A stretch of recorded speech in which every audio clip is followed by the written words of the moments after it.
Back to another lesson on WordPress here on Educator.com. Today we are going to talk about themes, and this is where the fun begins. This is all about appearance and design and fun stuff that we can add a little bit juice. Up until now we've basically been talking about the control panel of WordPress, how to add posts, how to link your words, and how to add media.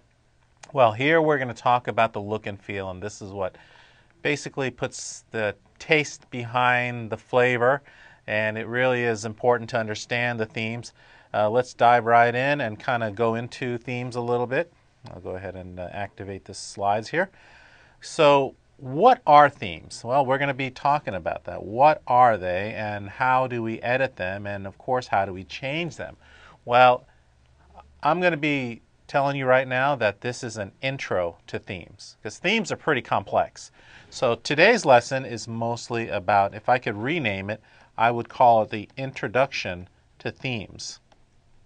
Okay, because themes, you can pretty much take a class in itself about themes, because a lot of them involve some coding, HTML and CSS coding. If you know that, you do have an advantage of maintaining and customizing themes. And what I mean by theme is the look and feel, the layout, how it appears, where the images appear on your site. If you go to my website right now, the one that I created with me there, you notice that the theme is responsible for instance, the black area where my name appears, the verbiage over there underneath my name, which is called privacy for some reason.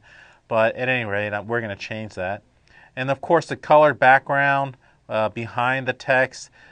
This section right here, the right side, where it says recent posts, archives, and of course blog roll, where we talked about how that was added in a previous links discussion. So colors, placement, layouts, things like that, that's what we discuss. That's what we will be discussing here, and it all has to do with themes, okay?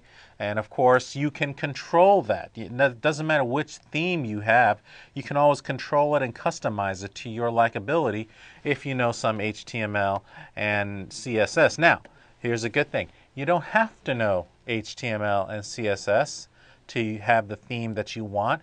There are several different tools out there, okay, and there are several different widgets out there, okay, and widgets are sort of like add-on programs that allow you to add functions and aspects and features to your WordPress site.